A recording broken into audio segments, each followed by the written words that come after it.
ꯋꯥꯔꯤ ꯍꯧꯗ꯭ꯔꯤꯉꯩꯒꯤ ꯃꯥꯡꯑꯣꯏꯅꯅ ꯀꯔꯤꯒꯨꯝꯕ ꯑꯃꯇꯪ ꯊꯝꯖꯒꯦ, ꯃꯗꯨꯗꯤ ꯋꯥꯔꯤ ꯑꯁꯤ ꯑꯏꯕꯤꯒꯤ ꯑꯍꯥꯟꯕ ꯑꯣꯏꯅ ꯄꯨꯊꯣꯛꯆꯕ ꯏꯄꯤꯁꯣꯗ ꯅꯥꯏꯕ ꯋꯥꯔꯤ ꯑꯃ ꯑꯣꯏꯕꯅ ꯑꯁꯣꯏꯕ ꯑꯔꯥꯟꯕ ꯌꯥꯎꯔꯛꯂꯕꯁꯨ ꯑꯄꯪꯕ, ꯁꯣꯏꯗꯕ ꯉꯝꯗꯕ ꯇꯥꯏꯕꯪ ꯃꯤꯑꯣꯏꯕꯅꯤ ꯈꯟꯗꯨꯅ ꯉꯥꯛꯄꯤꯌꯨ꯫ ꯃꯔꯛ ꯁꯔꯛꯇ ꯑꯇꯣꯞꯄꯒꯤ ꯋꯥꯔꯤꯒ ꯋꯥꯍꯩꯗ ꯀꯔꯤꯗ ꯃꯥꯟꯅꯕ ꯌꯥꯎꯔꯛꯂꯕꯁꯨ ꯃꯗꯨ ꯃꯇꯥꯡ ꯆꯥꯅꯔꯨꯕ ꯑꯣꯏꯒꯗꯧꯔꯤꯕꯅꯤ ꯍꯥꯏꯕꯁꯤꯃꯇꯪ ꯊꯝꯖꯒꯦ꯫ ꯄꯨꯝꯅꯃꯛꯅ ꯅꯨꯡꯁꯤꯕꯤꯗꯨꯅ ꯑꯏꯕꯤꯒꯤ ꯄꯨꯛꯅꯤꯡꯕꯨ ꯊꯧꯒꯠꯄꯤꯌꯨ ꯍꯥꯏꯕ ꯋꯥꯍꯩꯁꯤꯃꯇꯪ ꯊꯝꯖꯒꯦ꯫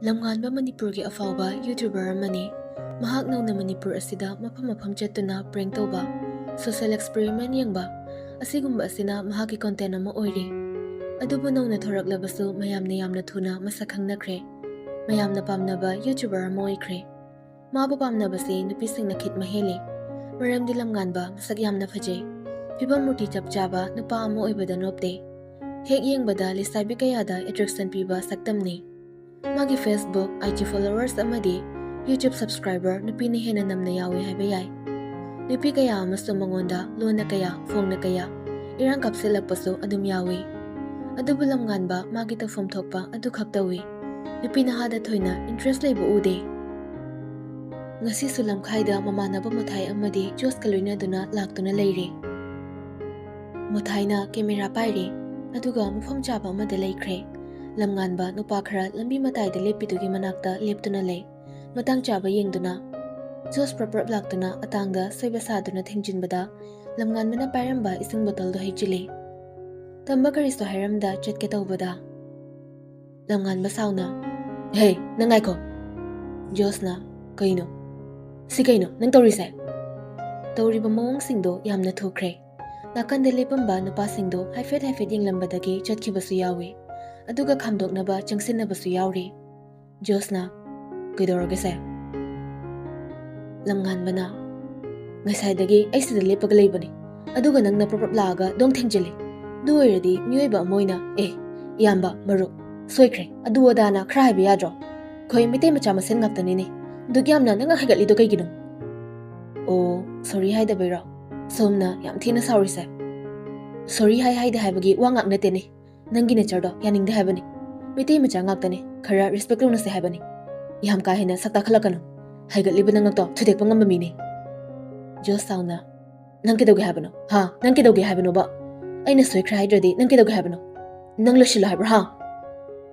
ꯍꯥꯏꯔꯒ ꯖꯣꯁ ꯃꯥꯒꯤ ꯈꯣꯡꯒ꯭ꯔꯥꯎ ꯃꯅꯤꯡꯗ ꯌꯦꯞꯂꯝꯕ ꯇꯣꯏꯒꯟ ꯑꯗꯨ ꯂꯧꯊꯣꯛꯇꯨꯅ ꯂꯝꯉꯥꯟꯕꯗ ꯅꯝꯃꯤ꯫ ꯂꯝꯉꯥꯟꯕꯁꯨ ꯃꯁꯥꯗ ꯌꯥꯎꯔꯝꯕ ꯇꯣꯏꯒꯟ ꯑꯗꯨ ꯂꯧꯊꯣꯛꯇꯨꯅ ꯖꯣꯁꯇ ꯅꯝꯃꯤ꯫ ꯉꯥꯏꯍꯥꯛꯇꯣ ꯃꯐꯝꯗꯨꯒꯤ ꯍꯋꯥ ꯅꯨꯡꯁꯤꯠꯇꯣ ꯄꯨꯡꯆꯥꯏ ꯆꯥꯏꯈ꯭ꯔꯦ꯫ ꯈꯠꯅꯕ ꯈꯥꯝꯗꯣꯛꯂꯝꯕ ꯃꯤꯁꯤꯡ, ꯂꯝꯕꯤꯗ ꯆꯠꯂꯝꯕ ꯃꯤꯁꯤꯡ ꯀꯣꯏꯆꯦꯟ ꯆꯦꯟꯅꯈ꯭ꯔꯦ, ꯄꯨꯡꯆꯥꯏ ꯆꯥꯏꯈ꯭ꯔꯦ꯫ ꯐꯤꯕꯝꯗꯨ ꯌꯥꯔꯛꯇ꯭ꯔꯕꯗ ꯂꯝꯉꯥꯟꯕꯒ ꯖꯣꯁꯀꯅ ꯃꯤꯌꯥꯝꯗꯨꯕꯨ ꯈꯥꯝꯅꯕ ꯍꯣꯠꯅꯩ꯫ ꯄꯥꯏꯔꯤꯕ ꯅꯣꯡꯃꯩꯗꯨꯁꯨ ꯇꯣꯏꯒꯟꯅꯤ ꯍꯥꯏꯅꯕ ꯉꯥꯏꯍꯥꯛꯇꯨꯗ ꯂꯥꯛꯅꯩ꯫ ꯑꯁꯨꯝꯅ ꯃꯌꯥꯝꯗ ꯄ꯭ꯔꯦꯡ ꯇꯧꯕꯅꯤ ꯔꯤꯚꯤꯜ ꯇꯧꯔꯝꯂꯦ꯫ ꯃꯐꯝ ꯑꯃ ꯑꯅꯤꯗꯁꯨ ꯆꯠꯇꯨꯅ ꯚꯤꯗꯤꯑꯣ ꯅꯝꯂꯨꯏ꯫ ꯍꯜꯂꯛꯄꯒꯤ ꯂꯝꯕꯤꯗ ꯒꯥꯔꯤꯗ ꯀꯦꯃꯦꯔꯥ ꯃꯃꯥꯏꯗꯨ ꯂꯝꯉꯥꯟꯕꯅ ꯑꯣꯟꯁꯤꯟꯗꯨꯅ ꯚꯤꯗꯤꯑꯣꯒꯤ ꯋꯥꯔꯣꯜ ꯄꯤꯔꯤ꯫ ꯂꯝꯉꯥꯟꯕꯅ, "ꯑꯗꯨꯗꯤ ꯃꯌꯥꯝ ꯉꯁꯤꯒꯤ ꯑꯣꯏꯅ ꯚꯤꯗꯤꯑꯣꯁꯦ ꯃꯇꯥꯡ ꯁ꯭ꯋꯥꯏꯗ ꯂꯣꯏꯁꯤꯟꯖꯔꯤ꯫ ꯃꯊꯪ ꯇꯥꯔꯛꯄ ꯄ꯭ꯔꯦꯡ ꯀꯔꯝꯕ ꯃꯐꯝꯗ ꯇꯧꯁꯤꯒꯦ ꯍꯥꯏꯕꯗꯣ ꯃꯌꯥꯝꯅ ꯀꯣꯃꯦꯟꯗ ꯍꯥꯏꯕꯤꯔꯝꯃꯨ꯫ ꯑꯩꯒꯤ ꯚꯤꯗꯤꯑꯣꯁꯦ ꯅꯨꯡꯉꯥꯏꯇꯦ ꯍꯥꯏꯕꯗꯨꯃꯁꯨ ꯍꯥꯏꯕꯤꯔꯝꯃꯨ꯫ ꯑꯗꯨꯗꯤ ꯃꯊꯪꯒꯤ ꯚꯤꯗꯤꯑꯣ ꯑꯃꯨꯛ ꯉꯥꯏꯕꯤꯔꯝꯃꯨ ꯃꯌꯥꯝ꯫ ꯕꯥꯏ ꯒꯥꯏꯁ."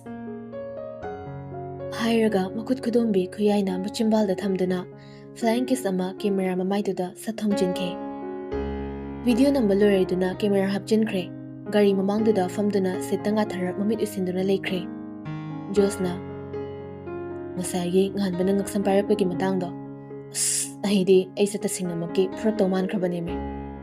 ꯃꯣꯊꯥꯏꯅ, "ꯑꯧ, ꯉꯁꯥꯏꯒꯤꯗꯣ ꯑꯩꯕꯨ ꯌꯥꯎꯅ ꯀꯞꯂꯛꯅꯩ ꯀꯩꯅꯣ."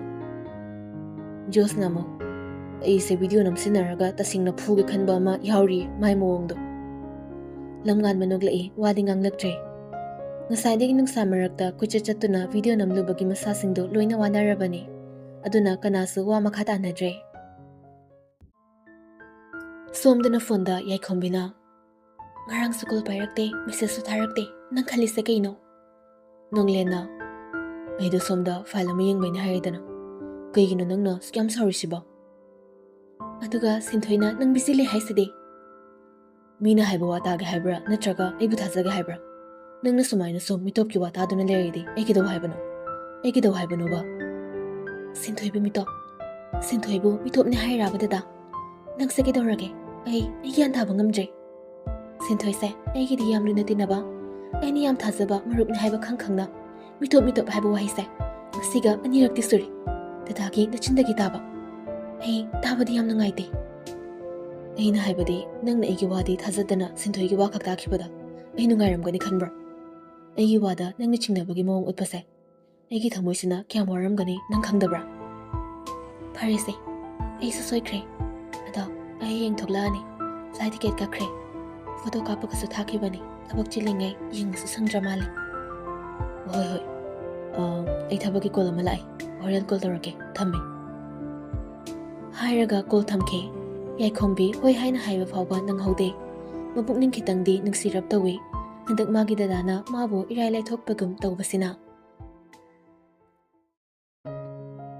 ꯃꯊꯪꯒꯤ ꯑꯌꯨꯛ ꯑꯉꯟꯕꯗ ꯌꯥꯏꯈꯣꯝꯕꯤ ꯊꯥꯏꯂꯦꯟꯗꯒꯤ ꯊꯣꯔꯛꯂꯤ ꯃꯌꯨꯝꯒꯤ ꯒꯦꯠ ꯍꯥꯡꯗꯨꯅ ꯆꯪꯂꯛꯄꯗ ꯃꯄꯥ ꯌꯥꯡꯕ ꯁꯨꯃꯥꯡ ꯃꯇꯥꯏꯗ ꯊꯥꯔꯤꯕ ꯒꯝꯂꯥꯒꯤ ꯂꯩꯁꯤꯡꯗ ꯏꯁꯤꯡ ꯆꯥꯏꯗꯨꯅ ꯂꯩꯔꯝꯃꯤ ꯒꯦꯠꯂꯣꯝꯗ ꯃꯆꯥꯅꯨꯄꯤꯅ ꯆꯪꯂꯛꯄꯗꯨ ꯎꯕꯗ ꯏꯪꯉꯛ ꯉꯛꯅ ꯌꯦꯡꯂꯒ ꯃꯥꯒꯤ ꯂꯣꯏꯅꯕꯤꯕꯨ ꯀꯧꯏ ꯍꯩ ꯇꯥꯔꯤꯕ꯭ꯔꯥ ꯅꯆꯥꯅꯨꯄꯤ ꯂꯥꯛꯂꯦꯅꯦ ꯃꯩ ꯅꯨꯡ ꯑꯣꯛꯅꯕ ꯄꯨꯊꯣꯔꯛꯑꯣ ꯁꯤ ꯍꯥꯏꯔꯒ ꯃꯆꯥꯗꯣ ꯑꯣꯟꯁꯤꯜꯂꯛꯏ ꯍꯩ ꯀꯔꯤꯅꯣ ꯑꯌꯨꯛꯁꯤꯗ ꯇꯧꯔꯛꯏꯁꯤꯕꯣ ꯂꯥꯛꯀꯅꯤ ꯑꯗꯨ ꯑꯗꯥꯒ ꯑꯃꯠꯇ ꯍꯥꯏꯔꯛꯇꯅ ꯁꯠ ꯍꯦꯛꯇ ꯂꯣꯟꯅ ꯊꯨꯞꯅ ꯂꯥꯛꯏꯁꯤꯕꯣ ꯃꯄꯨꯔꯣꯏꯕꯅ ꯀꯧꯕꯗꯨ ꯇꯥꯔꯗꯨꯅ ꯃꯥꯒꯤ ꯅꯨꯄꯤ ꯅꯟꯗꯤꯂꯥ ꯆꯦꯟꯊꯣꯔꯛꯏ ꯅꯟꯗꯤꯂꯥꯅ ꯀꯩ ꯍꯥꯏꯕꯅꯣ ꯏꯆꯥ ꯊꯣꯏꯕꯤ ꯂꯥꯛꯑꯦ ꯍꯥꯏꯔꯤꯕ꯭ꯔꯣ ꯃꯈꯣꯏ ꯃꯄꯥ ꯍꯣꯏꯅꯦ ꯃꯥꯡꯒꯣꯜꯗꯒꯤ ꯀꯨꯝꯊꯔꯛꯇꯨꯅ ꯃꯆꯥꯒꯤ ꯃꯅꯥꯛꯇ ꯆꯪꯅ ꯋꯥ ꯍꯥꯏꯕꯁꯨ ꯂꯦꯞꯇꯦ ꯀꯔꯤꯅꯣ ꯍꯥꯏꯕꯅꯤꯗ ꯅꯈꯣꯏ ꯅꯄꯥ ꯅꯆꯥꯁꯦ ꯑꯩꯅꯦ ꯂꯛꯅ ꯐꯅꯕꯒ ꯉꯝꯕꯖꯥꯠ ꯅꯠꯇꯦ ꯑꯔꯣꯟ ꯑꯊꯨꯞ ꯌꯥꯝ ꯄꯥꯝꯃꯦ ꯌꯥꯡꯕꯅ ꯍꯩ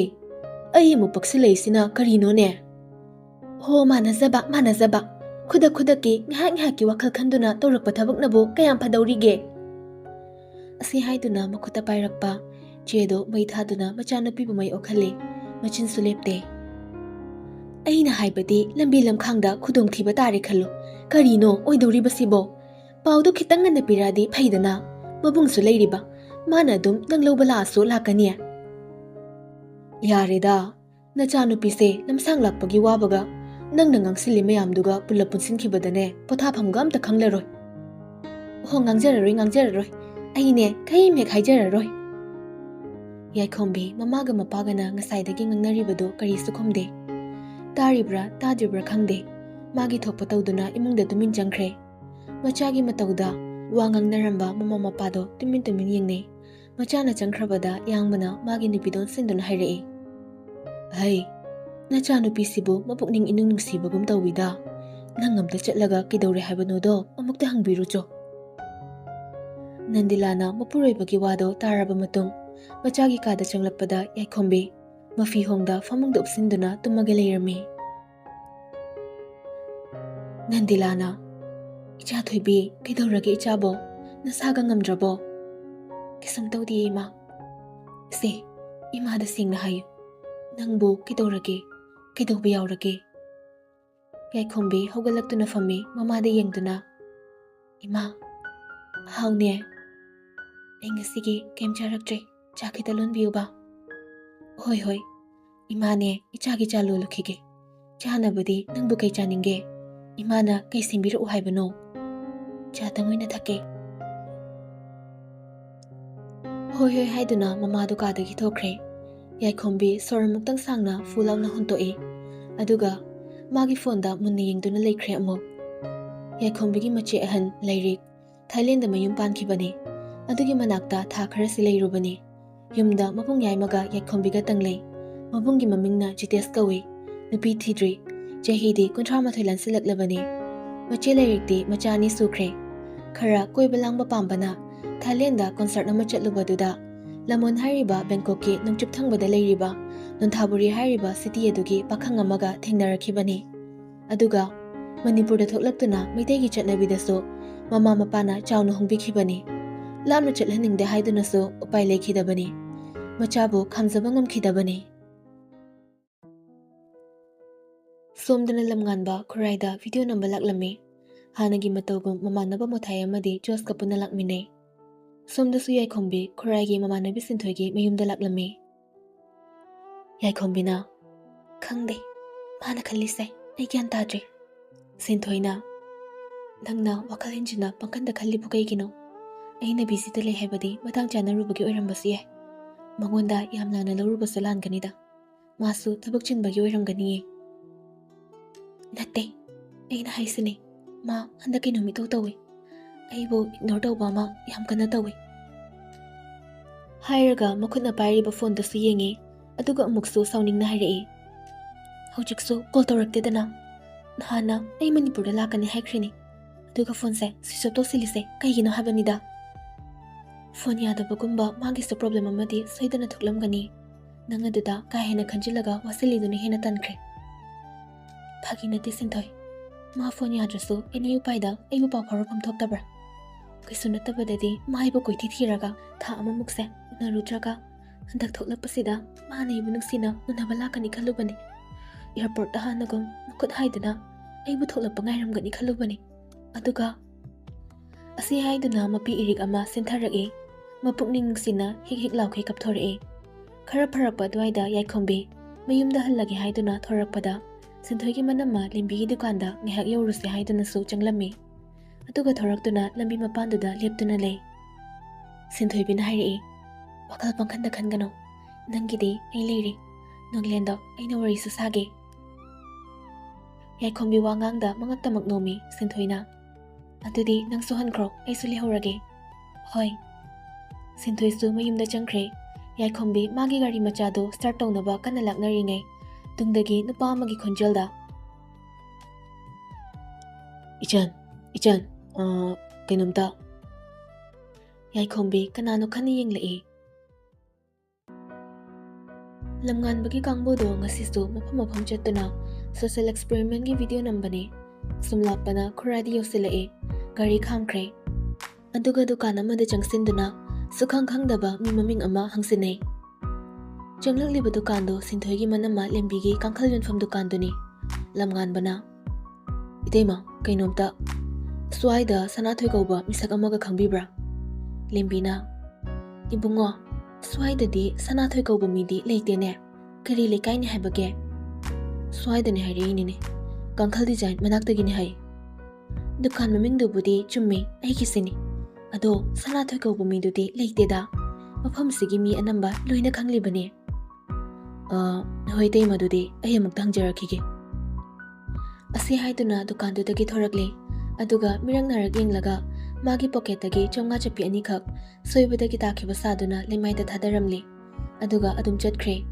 tawriba sing adu laptakna hanagum mothaina video record loribani lamgan basu jos ka mothaiga gi manakta changlaktuna dukan mamangduda mitfam thamduna leikre mothaina namai mat kana asu chana da dukan mamangsida thamni sibu kaino kanam chana da hawane josna kari wakal no sibo mauna ha mana dukan phambasida namit naga thakakitana tawira lamngan bana aning de komta ngai bakanse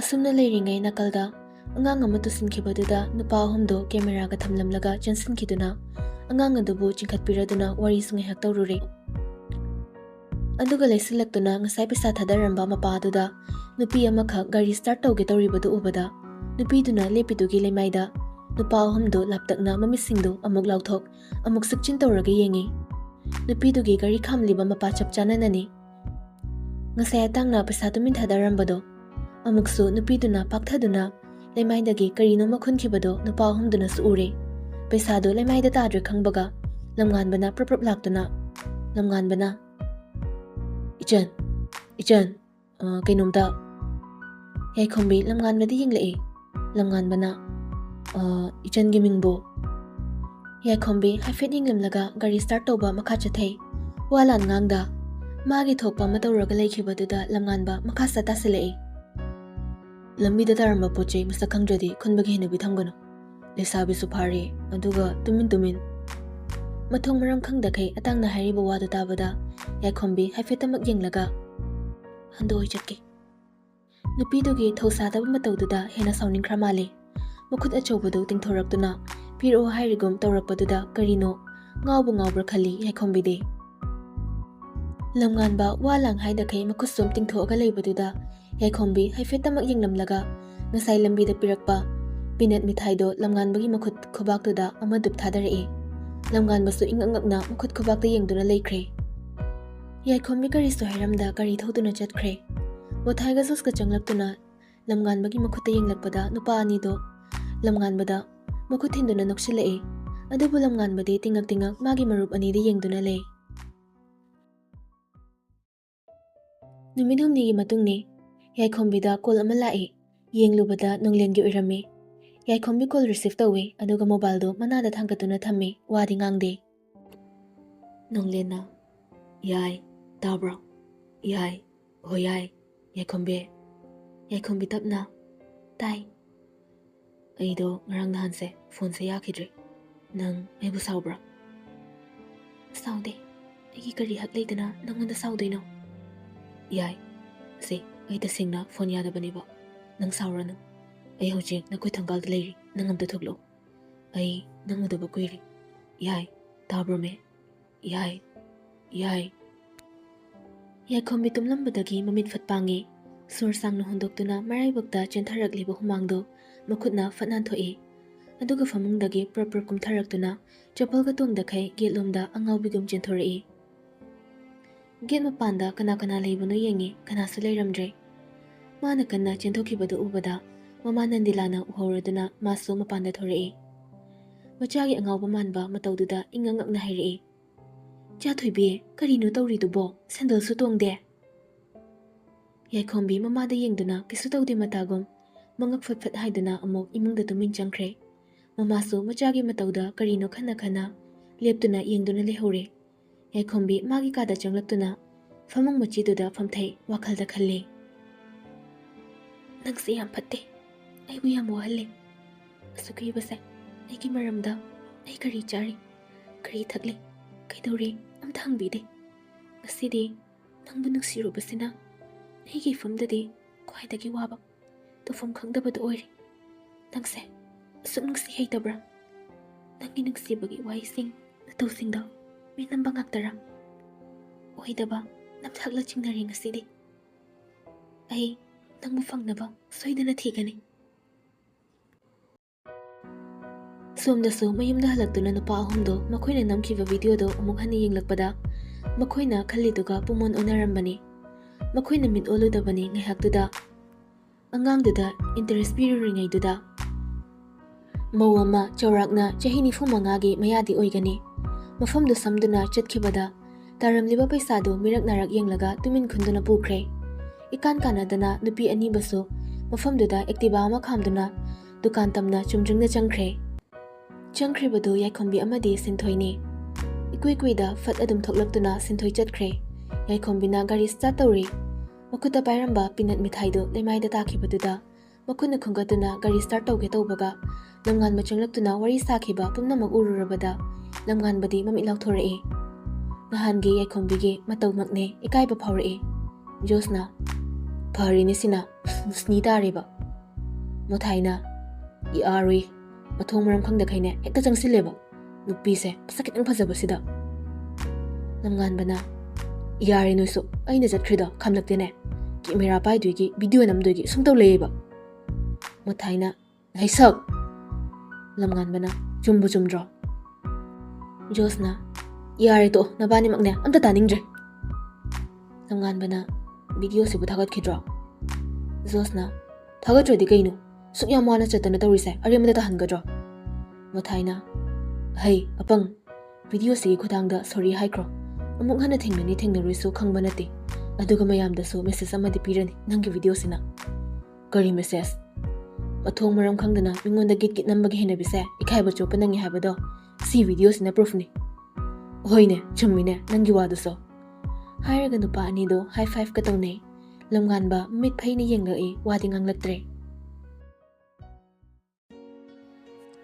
ꯃꯊꯪꯒꯤ ꯅꯨꯃꯤꯠꯇ ꯁꯤꯟꯊꯣꯏꯅ ꯌꯥꯏꯈꯣꯝꯕꯤꯗ call ꯇꯧꯁꯤꯜꯂꯛꯏ꯫ ꯌꯥꯏꯈꯣꯝꯕꯤ ꯅꯨꯡꯊꯤꯜꯗꯨꯗ ꯉꯥꯏꯍꯥꯛ ꯎꯏꯔꯨꯕꯗꯒꯤ ringtone ꯃꯈꯣꯜꯗ ꯃꯤꯀꯞ ꯊꯣꯛꯂꯛꯏ꯫ ꯐꯣꯟꯗ ꯍꯥꯏꯐꯦꯠ ꯌꯦꯡꯂꯒ ꯂꯥꯛꯏꯕ ꯀꯣꯜꯗꯣ ꯄꯥꯏꯈꯠꯂꯤ꯫ ꯇꯨꯝꯂꯨꯕꯒꯤ ꯃꯈꯣꯜ ꯁꯤꯔꯞꯅ "ꯁꯤꯟꯊꯣꯏ." ꯁꯤꯟꯊꯣꯏ ꯐꯣꯟꯗ ꯈꯪꯂꯥꯎ ꯂꯥꯎꯁꯤꯜꯂꯛꯏ꯫ "ꯌꯥꯗꯦꯀꯣ ꯃꯤꯗꯤ, ꯚꯥꯏꯔꯦꯜꯒ ꯈꯨꯗꯛꯇ ꯆꯠꯈꯥꯏꯕꯤꯅꯦꯕ, ꯍꯥ ꯌꯥꯗꯦꯕ." "ꯀꯩꯅꯣ, ꯑꯃꯨꯛ ꯀꯩꯗꯧꯔꯦ? ꯀꯅꯥꯏ ꯚꯥꯏꯔꯦꯜꯅꯣ?" "ꯑꯦ, ꯅꯪ ꯈꯪꯗ꯭ꯔꯤꯕꯣ ꯍꯥꯏꯁꯦ?" Khangde, aidi kaisu khangdana. Hoi bema, handaki YouTuber nap lauba ma thoklakpada. Adugi video matek ama viral chatli neme. Kana YouTuber no, kari viral no, ai kem khangde ko. Moi viral chatlaga nang nama kheladu yam langi duno kaino. Sidi pura kinom nina. Viral video matek tuda nang yawbagine khangedana. Karamba matamdabu naminay no khangdene. Nang day sa thazan kraga. Itang mangi dukan mamangda video hekta nam khaibineba. Kaino haisa. Nang nahan ako inang mangi dukan mamangda kiki tawkhige. Aidi kem tawkhidena. Yarese. Nawaju chadaba mathengnaruga nangne tara tatlabra kinom tawri. Aina nangondane video link ama thakibani. Adu yengu thamage ko. Hairamduna call kakre. Yaikhombi magi phone do data on tawduna. WhatsApp ta changduna sinthoina tharakliba video link do da changduna video do yengnaba hotnai. Video da lamnganba makhol achobadu ka hairi. Hi guys, welcome back to my channel. Nasigi video sidi yam thi nungaigadaba video makhakni. Mayamna suggest tawbirakba mafam kharada social experiments tawjarake tawjabani. Mayamna agi channel asibu support tawbiyo. Aduga amana mayamna nungsibibagi aina sigi thaksida yujarakpa ngamribani. Makhatana support tawbirakho. Aiso mayamgi seba tawba ngamjage. Haiduna amo makhut khubaktuna camera mamaida gitnamduna sinjans tawi. Makhoi marup ahumdo karida famduna wari sanabagi video ni. Awai badi amta ngangnade. Ngehaki video nungainaba chaitrang patrang khara ngangnabadagi hena. Mafam ama yauraduna lambi matai amada lamnganbana lambigi dukan mamangda pesa khara thadadabagum thadarammi. Pakhang macha ama laktuna nagyeta leiduna mi leibra yenglaga tariba pesa do khungatkre. Tanja aduda lamnganba changsinduna lamnganbana. Hi bro. Nupa do tingak yenglei lamnganbana. Suaida pesa tarambaga thengnabra. Nupa duna khangde. Suaida di oidoinine. Asi haiduna lukhamduda nansine. Nupa do chatkige tawbada lamnganbana. Ngaiko. Asi hairaga nupa aduda camera leiriba mafam adu taki. Nupa dusu ikai nungsiyanana ngasai pesa do piramlaga chatkre. Lamnganbana saunu khonu khara haiki. Nupa dusu saudi kaisu khande hairammi. Asumna chapmanana nupi macha amadi maunaha amadasu tawrammi. Yaikhombi madu yenglaga sukdoe. Mathangi video hojringai lamnganbagi mamaido amuk screen da chungthorakle. Lamnganbana sigi video se misunderstanding oina khibani. Tasengna makidi video namningaida angang amadu sinkhiduna chinkhatnaba hotnaringaida kanasu nakhidre. Sigi oina aibu ngakpiyu. Video se da yariba icholdasu sorry haina video sigi khuthangdagi haijari. Asumna nahan thokiba thodoktugi video yorakle. Adubu yaikhombi karibu khalibano khangde. Video dagi backside chatlaga thorakpada sinthoina Facebook ki link ama tharaglami. Adudasu changlagi yenglubani. Magi video matek amo irami. Video do 1 hours ke mamangda thagalambani. 7.5k gi likes pire. Anambana love react awi. Angry react tawrakpasu yauri maraktuda. Makhal sure haiduni. Share masing 1k henkre pung khara duda. Comment da muk changduna yengluri 1.5k leirami. Sum scroll tawduna yenglei. Baby na. Aiko hero na naireda. Ai ngaure haba. Hairaga love ki emoji sabun pisili. Sapam sanjanana. Mai nupa, my hero, ai ngawhalanu kidawrage nangbo. Hairaga suktabi pesinabi, ikikesinabi emoji taruk tarit muk happy. Boy ningomna. Wow, nupi se, kuphajase. Ai ngasidai bro ki video yengane. Sana matung konsamna. Sumai tawba nupi sini, ai nathiri se. Handakti soidre, ai pakhang fam so haidoni. Hairaga nokpagi emoji ani khak happy. Sonia chanuna. Nupi ni gaina yengde yam kae. Adugi reply oina Thoibi Ningthoujam video loi phau yengbiyo matek se khak yenglaga mi bu just tobigano asem labu bunamo asengba masa di kari ori yengda khai athong maram khangdana mi bu just taw si dani ni mioi ba haise sonika yum namo ugore he noiba khamba naide comment aduda nge haktuda suknari balan mayam do kari wakhal khalurabano khangde lamngan bagi profile changure sum scroll tawduna yengi anambana mina tek tawrakpagi oina tawi marakta magi post khara thagatpa oi photo su ani ahumdi thagatli yamna mak thagatpadi oide Magi video da nupi amana share tawraga muk lamnganbada mention tawbani. Video gi caption dana Sayas binauna makhoi dana bu hairadi aidi share tawjari sini. Caption du yenglaba matung video da muk yengge tawringai Sinthoi gi ko lai. Yaikhongbini hek paikhatpaga Sinthoi breng kaptharai. Sinthoi na nupiya noi hero thumureng pichagari makhokta tamanbada khongjomda leira haiba paw matai thuna loisilo ai thogle. Hairamduna call kakre yaikhongbisu sasaloisilaga thoraktuna nupi ani do khongjom war memorial tamna lakle.